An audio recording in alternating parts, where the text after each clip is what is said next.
you will hear the term strive for greatness, or maybe excellence, whatever. And there's a lot of merit to that term, especially when it comes to being a dungeon master or game master of a tabletop role-playing game. You know, when you're learning, I wouldn't tell you to do anything cheap. Don't take an easy out. Try to do it right, knowing you're most likely going to fail, right? If a player asks you what a rule is and you're not sure, don't tell them you don't know. Open the book. Try to give an answer. Don't just admit that you don't know, because what are you doing?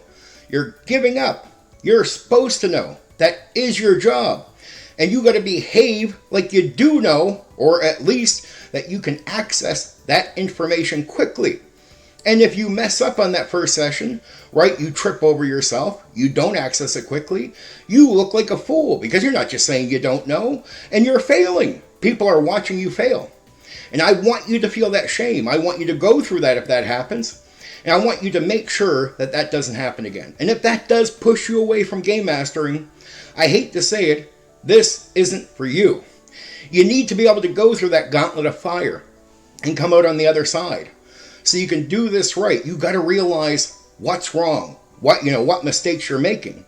But if you're not willing to go into that gauntlet and trip up and see your flaws because you want to cheap out.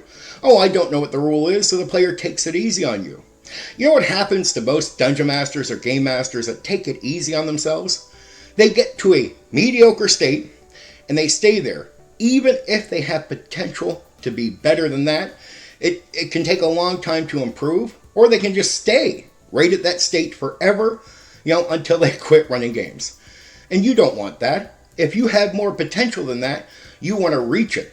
So I would tell you, take the risk doing it, trying to do it right, and falling on your face, rather than taking an easy out. I make a lot of videos giving out tabletop role-playing game advice. But here's one thing you can, take to the bank. When I say something doesn't work, I have spent a lot of time at that thing. I don't say things don't work if I haven't tried them. And I mean tried them for a legit amount of time. Like not just, they fail once and, because of that, they're no good. No, but that might be my fault. Even if I don't seem to like it right away, it still might be my fault. Maybe there's a way for me to like it. I need to keep going through and see if there's another side to it. Because I know if I give up right away, I'll be like a lot of guys on here. I'll assume this stuff doesn't work because I tried it once or twice and gave up right away. And there's a lot of guys on here who have went through that with things. And you'll hear them stating this doesn't work, and they're giving out advice that's, in my opinion, going to be faulty because it doesn't accept the reality that these things over here might work, right? Now, there's some things that really don't work, but you don't want to be confused. You don't want to confuse potential good ideas, as being wrong because they didn't work once or twice, right? You don't want to have that happen. So some bad ideas, maybe after once or twice, you can clearly see that they're not going to work. But in many cases, what I find is people will see things not working because of their ego. Like they couldn't achieve it right away. They had to look foolish once or twice. No more. It doesn't work. I'm walking away.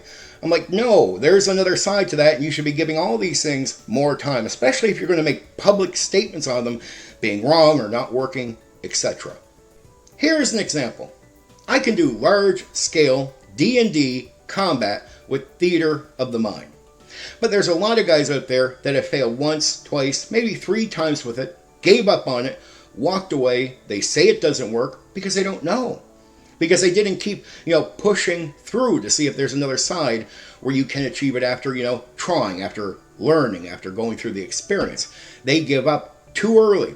And they go around stating it doesn't work as if it's an absolute fact because of their flawed experience. But I can tell you, after running thousands of large-scale D&D combats in theater of the mind, in the head, in the imagination, I can do it like it's breathing air. It works. It does. You might not be able to do it right away. Some people have the mind for it to do it right away, but even people that don't, instinctively just, find it easy or it's working out for them, keep going. You might have to drop the ball once, twice, 3 or 4 times, but you will get there.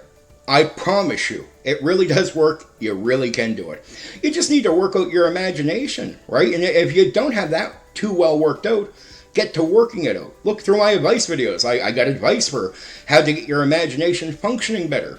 So theater of the mind becomes easier, and let alone easier, fun. There are a lot of people that don't like doing first-person dialogue in character in a tabletop role-playing game. And a lot of people that are on the outside of the hobby look at that as it's some form of acting and they can't achieve it and they can't do it. Yet an experienced game master like me will come out and tell you don't have to do any special voice. It really doesn't change anything. Once you get into your imagination, all that goes away. Even the person that does a unique voice at the table, like say a voice actor, you'll notice that whole thing dries up after like one session, and you'll be in the imagination and you won't even notice it. And you'll realize that in reality, that voice actor brings nothing more to the table than you do. So you're on par. The imagination really works with just your base voice. It just talk the way you talk, but you'll be talking as your character. So what do you got to do to talk as your character? Well, don't say things your character wouldn't say. Don't worry about changing your voice up. And if you really want to make the voice a prominent thing, but you can't do voices, you can always just detail the sound of the voice to the other players and game master before you go into a dialogue. Remind them of what the character sounds like so they can take that in as they're taking your character in if you think that's important. But it won't matter. Here's what happens. Players will simply imagine what your character sounds like to them and let them. Same thing with the game master, and you'll hear your character in the way that you want to. But as long as the words, match what you think the character would say, and you use tones, like you don't want to sound happy when the character is sad, right? So you want to make sure that you're matching like some type of tone with it. Like if your character's sad, you'll speak a little sad, or you'll describe that they put their heads down. Again, you can go into description instead of needing to even change your voice, to be honest, to be real with you. You don't even really need to do tone. Description can help, but if you don't want to do the description, then just do tone. But that's all it is. Now, here's the thing I would tell any player that's trying to avoid this. Once you realize how easy it is and you start doing it, you'll realize conversations are no different in character than they are if you're just shooting the shit with your friends. And I'm serious about that. And you'll become that comfortable with it in character. People that don't like to roleplay, I guarantee. And I've walked players through this that don't like first person. And I get them to go into this stuff and they start doing first person and they follow my instructions. You don't need to do a special voice, nothing else. They become comfortable with it. And then they're casually talking in character all the time to get things done, to figure what's going on. And they never turn back and they love it and they're having a great time and they realize, oh, I didn't need to be an actor to do this. It was this easy. I just needed to talk like I talk. Yeah. That's all you have to do. No one has ever expected voice acting or professional acting from players. Nobody has. It's not even part of the rhythm. That you might hear some description of your acting, but it's expected that it's all amateur, right? Not people who went to drama class, so there's no high expectation on what you're supposed to do. Just bring yourself to the table, talk like you do, be considerate of your character. That's it. Common sense. In the tabletop role-playing game hobby, we are all game testers. There is no tabletop role-playing game that is complete. They're all broken. We're constantly game testing. So have a little bit of nerve as a game tester. Be willing to fail, find things out.